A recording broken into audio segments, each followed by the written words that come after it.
What's going on, guys? It's the Real with Neil podcast, and I'm so excited about this one here. I got my guy, Nathan from Keller Williams Realty with the Thompson team. Thank you for being here, bro. Yeah, I appreciate you. I'm telling you, this is a complete honor to be able to have Nate here. Listen, so this is what we're going to do.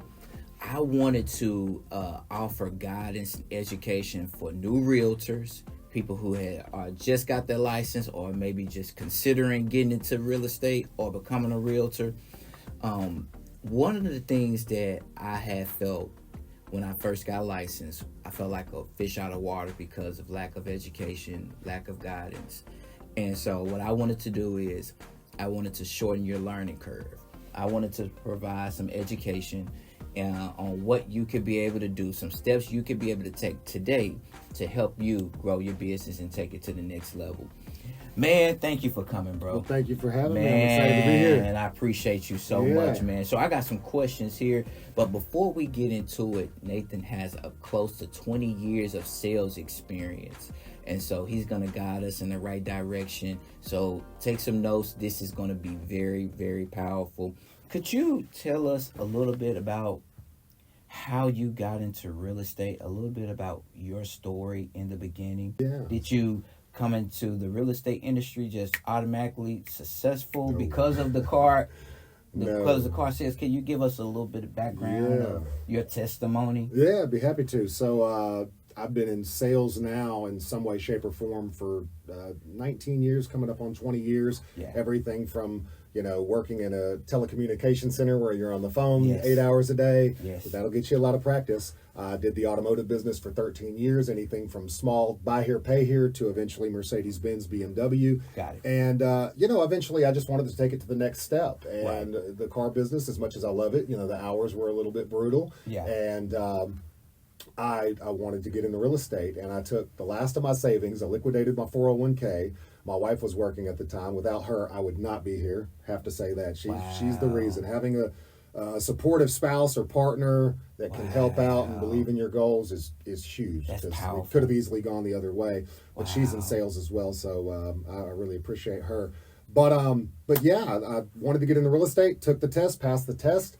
Interviewed with my current brokerage 3 times. Still ended up deciding to go to a very small brokerage because truthfully, I thought I would get lost in the sauce. I thought there's so many people here. Surely I can't get the training and upfront personal attention I need. Right. Turned out it was the exact opposite. I got more training, more schedule, more everything at Keller Williams Realty. And so I'm very appreciative to them. And but my first 6 months after I left the automotive business, the only house I sold to myself or sold was to myself. It was the house I was buying to live in. I was the buyer's agent representing myself. I was broke at the time, so I took the commission on myself, which means I had to pay taxes on the commission on myself. Yes. And I still needed help from the listing agent. So I really appreciate her helping me through that process. And but we needed money. I had to go back into the automotive business for 6 months. And again, same thing happened. I was ready for a change.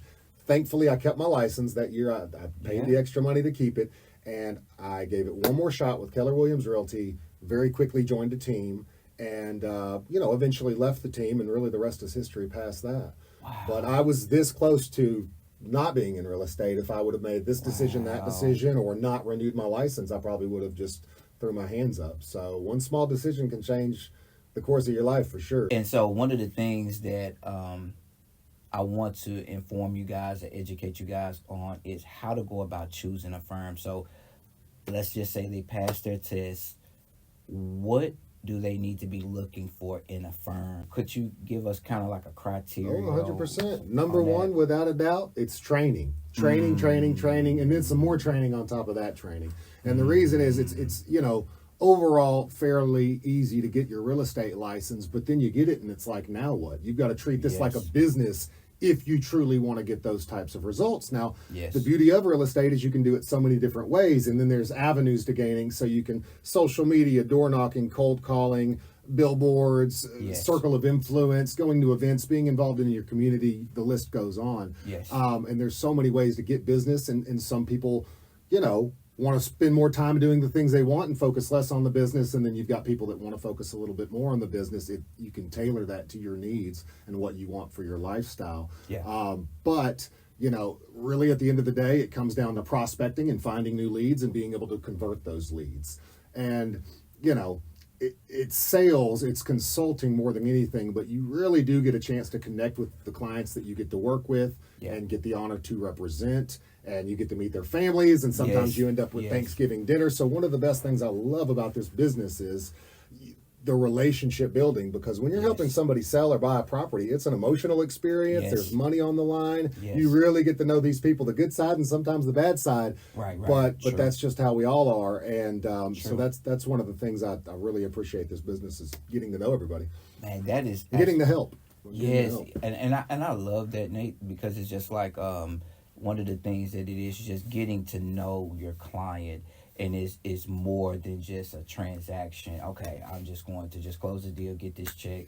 It's actually a relationship. One of the things I struggled with when I first began was pride. And I know it sounds crazy, but it's like I'm gonna stick my chest out. I'm gonna figure this out. I don't want to have to ask anybody any questions. I'm gonna get this. But how do we overcome that pride and being open to saying, you know what, I want to be guided by somebody. I want someone to show me the way. I want to submit. How do we overcome that? Well, I think you just nailed it. The word is pride, and a lot of people come into the business and they're very prideful. And I think anytime you're starting anything in life, whether it be a business or whether it just be taking on a new endeavor, the more information, the better, right? And when you're going into something new, you don't know what you don't know. Absolutely. So I would hope that anybody going into business, whether real estate or otherwise, is open to knowledge, right? And where do we gain knowledge from? Others' mistakes, coaches, friends, family, information. Now we live in the age of information, so there's so much you can do to learn and really hone into your craft, whatever that may be. Man, I like that. I like that. It is actually off the record here, but how do we overcome that mindset of I'm just in it for the money? I just want to, because it's so easy to look at realtors online. Oh, they're making millions of dollars. Salespeople in general, they don't trust generally. Automotive salesmen, real estate, the list goes on. Lawyers, sometimes you hear that thrown in there. If you're just going into it for the money, I mean, let's be honest. We've all got to pay bills and we've got to take care of our family. We all need income. But if you're solely going in it for the money, I think you're going to fail eventually, right? You've got the wrong intentions and the wrong vibe, shall we say. And you'll end up focusing on the money and sometimes letting something get in the way of doing the right thing in lieu of the money, and that'll get you into trouble. I mean, not only do you develop relationships with these clients, but you legally represent them. You have a fiduciary responsibility to their best interest. You need to be ethical, you need to be honest, transparent, and if you do mess up, correct it quickly and be accountable for it. So it's so much more than a job, and there's so much on the line when you're talking about this amount of money, the legalities that come with it. You truly have to be a professional in every aspect, for sure. I like that. You are starting your own team. Can we talk about joining a team versus operating solo? And I'm gonna speak from my perspective again. When I first started, I was informed to join a team, but I felt like pride was keeping me solo. I said, I'm just going to run my own business. I don't want to report to anybody. I don't want anybody to hold me accountable. I just want to do my own thing. Can we talk about the pros and cons with operating solo versus joining a team? So there's so much to learn when you get into real estate. I'm a huge proponent of new agents joining teams. It's essentially like your training wheels to getting started in real estate, because there's so much to learn. And you don't have to join a team. Typically you'll get your license, pass the test, get your license, go join a brokerage, Keller Williams Realty, which is where I'm at, or it could be Remax, Crylike, the list goes on and on. And then from there you can be an independent agent that operates under that brokerage, and you are responsible for paying your own taxes, your own health care, your own lead generation and marketing, and basically everything. You're an independent contractor, independent, 1099 at the end of the year. However, with a team, they operate under the brokerage, but they offer all the infrastructure, supplies needed, from signs, internet, offices, key boxes, all the marketing, basically everything you need and to not pay for. Yeah. So you can just show up and you can do your job, which is lead generating, prospecting, converting, taking care of the clients. A team can make it easy on the individual when they don't know anything. They're there to handhold, answer questions, stay on top of you, make sure you're accountable. Yes, Are you hitting your goals? So often new agents will look at the team split and they'll go, well, I don't want to give up half my money or more. That's the first thing they think about. Right. But they're forgetting that they're more likely to learn faster and ultimately make more money with a team than they will on their own. I love that. And eventually, everybody will probably leave a team once they get to their point. There's some people that stay forever. And I think if you provide the right value and it continually offers more value as they give you more value, it should always be mutually beneficial. And then people tend to stay. You've got higher retention rates as time goes by. I like that, man. But yes, everybody should join a team, in my opinion. That's where I started on a team, a great team here in Little Rock. Yeah. I've now got my own team, and I think that's the way to go. Yeah, don't despise small beginnings, man. And I love that, Nate. And so some of the things that I've heard in life is experience is the best teacher. Mm-hmm. But how do new agents overcome fear when they first get their license? I don't know anything. I haven't had any deals. So I'm being informed to go out there and talk to my friends and family, but I don't have any experience. Yeah. So what do I need to do to overcome that fear of the unknown? Like, what if they say, you can sell my house? Yeah, what do you say, right? And what do I say? And I'm like, you're so used to hearing no, and then you hear yes, and you're like, how do I overcome that fear of not even only that, but even having a conversation with somebody and I don't have the experience? How do I overcome that fear? Sure. Well, the fear goes down, right, as the skill set and experience goes up. But the only way to get that skill set and experience is to be inquisitive, continually learn, improve your process itself. And again, a lot of that direction on where to start, what to do, when to do it, and how to do it is going to come from a team or a coach or a broker, principal broker, executive broker. There's so many people, and that's truly one of the reasons I love Keller Williams where I work is because everybody comes from contribution and they help each other. And I've got 10 people I could call right now with tons of experience if I didn't know the question of something. And I just can't say enough good things about them and what it's done for my career, for sure. Wow. But yeah, and talk to everybody. Even if you don't have a lot of sales experience or come from that background, you can find conversation with anybody everywhere. Next time you're in the store, Kroger's, Walmart, anywhere, find a reason to strike up a conversation. Tell somebody you like that piece of clothing they're wearing, or ooh, look at that ring, or just anything, and see where that leads into. And enough talking of people eventually ask what you do. You mentioned real estate, and they might have that need, or maybe they know somebody who does. So I love that. Getting the business, in my opinion, is not hard. It's managing the business and scaling up and leverage. Once you learn how to prospect and social media influence and all these things take place, it's just more hard to manage the business because then you can't prospect, you can't lead generate, you can't do the things. So time blocking is everything. Focus is everything in this business. Consistency is everything in this business. Again, it just goes back to treating it like a business. And eventually you have to scale up. You need an assistant. You need to build a team. You need a buyer's agent assistant. There's so many things. The opportunities in real estate are really endless for those that choose to pursue them. Wow. That was powerful. That was so powerful. And one of the key things that stuck out to me in that conversation, in that question, was as my skill set increased, the fear would decrease. I love that. I love that. Where is the line drawn from? Because we hear that, okay, check in with your sphere of influence and check in with the people that you know and that already know, like, and trust you. But where's the line drawn from just trying to get the business versus actually having a relationship just to really just check on them where they won't feel like, okay, he's calling or she's calling to see if I know anybody. How do we keep that? Is there a line with that, or could we keep that separate, or how do we navigate that? I think as long as you're coming from contribution and caring in your heart and you have value to provide them, and sometimes it's great just to check up on friends, see how they're doing, Sometimes they appreciate a market update or, hey, man, the market's hot. It's crazy right now. And that'll generally lend itself to conversation in general.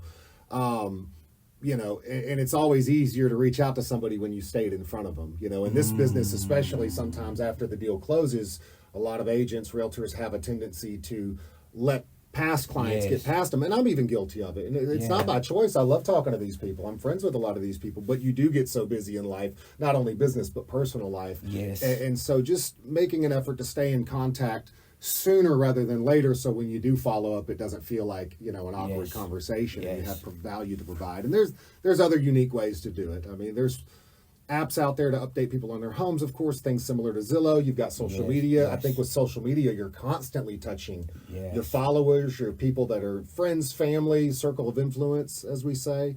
So just continually offering value. I think that's it. If you continually offer value, they won't mind your call. This interview has been very powerful so far. So if I'm watching this interview and I'm just like, okay, I'm licensed, I'm already with a firm, what do I need to do today to be able to get business? What are some free lead generation sources that I could use that today or soon I could be able to maybe get some buyers, maybe start seeing some traction, start seeing some motion in my business? And what do I need to do? Yeah, believe it or not, there's a ton of ways to lead generate for free, especially when you're new and on a limited budget, as we all were. Yeah. The biggest thing is your mouth, right?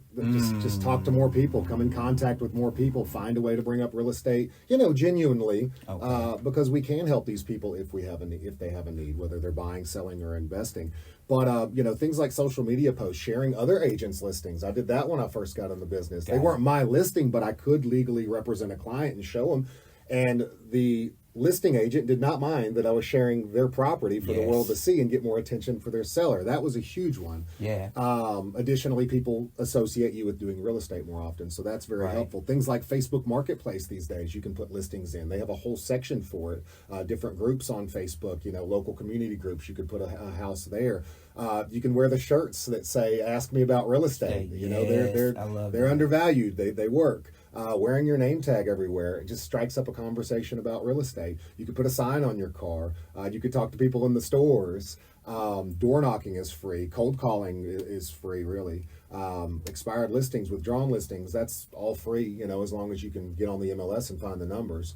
So, and I think if you learn how to prospect that way, you don't continually have to rely on paying for leads, indefinitely. Unless it just the return on investment absolutely makes sense. So yes, continually learn how to prospect, talk to everybody that you can, stay relevant on social media, but there's so many free ways to generate business. Someone sees this and they say, I love it. I know I need to talk to people, I need to talk to more people, but what do I actually say? That's one of the things. So when I see, if I strike up a conversation, if somebody asks me about the market and I'm new, what am I supposed to do? What am I supposed to say? What if I'm in a situation where I don't know the answer to their question? Yeah, well, I think with experience, right? Yeah. You will know the answer to that question, but it all comes down to their needs. If somebody were to ask, how's the market, which is a common question, it really depends on how's the market for them. I would turn around and ask, are you thinking about buying, selling, or investing, right? Yeah. Are they asking for a particular reason? And then, just be honest about the market. Well, it's a little bit slower, it's a little bit busier. It just depends on your needs. Everybody's got different needs, wants, motivations, and time frames when it comes to why they would do a real estate transaction, whether buying, selling, or investing. So I think we need to pinpoint in, and if we can ask the right questions to get the right information, we can, steer them the right direction for any market that we're in. We can strategize to get their property sold or help them buy a property in almost any market. So, asking them the right questions is going to get us the answer. Yeah, if somebody came, how's the market? Well, why do you ask? Are you consider buying, selling, or investing? Well, actually, we've been thinking about selling, but the market, we think it's this way. And then you can answer those questions. But you'll learn about the market as you live in the market every single day as a realtor and see the changes that happen and the shifting of the markets. But just time and experience will help that. I like that.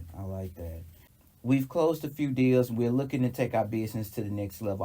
I also want to offer some value and some education for someone who may have already been seeing traction in their business and they're looking to take their business to the next level. What are some ways that they could be able to invest into lead generation so they could be able to see more on the return on their investment? Yeah, it really comes down to where you want to guide your business. I mean, if you're working this full-time 8 hours a day, there's lots of places you could put money to lead generate, but does that make sense for your style of business? Do you really want those leads at the end of the day? You know, does that make sense for the amount of time you have throughout the day? That's the number one thing I think once you get busy in real estate is managing your bandwidth, your mental bandwidth, right? You've only got so much throughout the day. And learning how to be diligent with your time and be as efficient as you can. This game is really all about efficiency, prospecting, converting, and scaling up when need be, and leveraging, using other people's help. You know, maybe you can't go show a property, but you can pay somebody $30 to go show a property, so you can be over here doing this activity that's maybe more important to the business. Just leveraging, scaling up when need be, and continually lead generating and prospecting. And if you stay on those things, you'll have success. There's really no way not to, I don't think.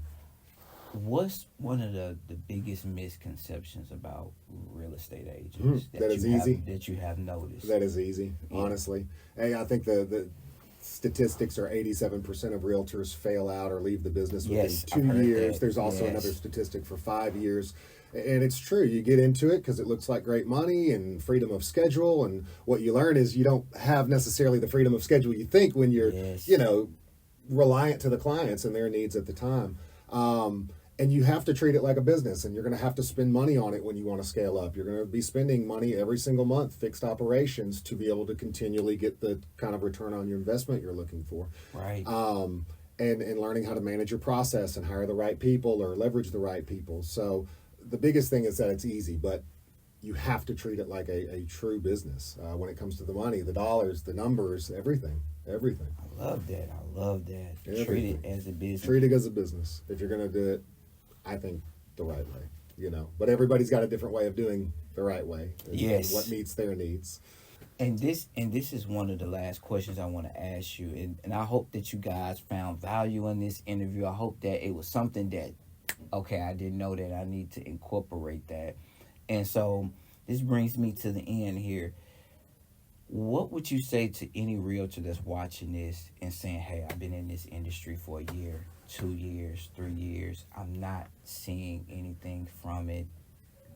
I want to quit. We talked about people ending their business. What would you tell that person? You've got to get the right people behind you. You need the right coach, or you need the right mentor. You need the right team. You need the right broker. You need somebody who's going to be brutally honest with you and tell you, you know, what you could do better, where you're lacking, give you the ideas and the structure to do those things. I think a lot of realtors get in it, and sometimes, unfortunately, they're great realtors or would be great realtors. But they end up at the wrong brokerage, right? Or maybe multiple wrong brokerages, or get the wrong training, or no training at all, no accountability, no structure. And then they fail out when they would have done great if somebody was just coaching them and guiding them and holding their hand throughout the process. And that's something we try to focus at my team, is really staying on top of things, staying involved, basically holding your hand throughout the process, because new agents need that more than they know they need that. Wow.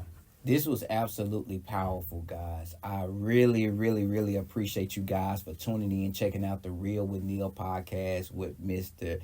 Nathan Thompson. Man, thank you, is there guys. anything that you would like to, any final words that you would like to provide or give to the people before we go? I think if you're wanting to get into real estate, you know, obviously don't just do it for the money, but really figure out why. You know, do you love interacting with the public? Are you one of those people that have never met a stranger before? Do you enjoy helping people, truly? Because that's the largest part of the job. And do you have a good attitude? Are you a hard worker? Stay positive. I always say, no matter what you do in life, if you're positive and you're honest and you work hard, you're going to be successful somewhere, right? If you can just bring good attributes with an open mind to real estate, you'll do fine. you'll do fine. So, but when you get in, take it seriously. Learn, and then learn some more. And always try to surround yourself with people that, ultimately you'd like to be like. And with the learning, how often should somebody be educating themselves daily? As much as possible. As much as possible. And here's the thing: once you get into the business and you're doing transactions, you're going to continually learn, right? Okay, Constantly throughout the process. I was always asking questions. I'm still not afraid to ask questions to my broker. Thank you, Carrie. There's just things you're not going to learn and things that you're always learning, right? But the more business you do, the more you're going to learn, and the quicker you're going to learn it.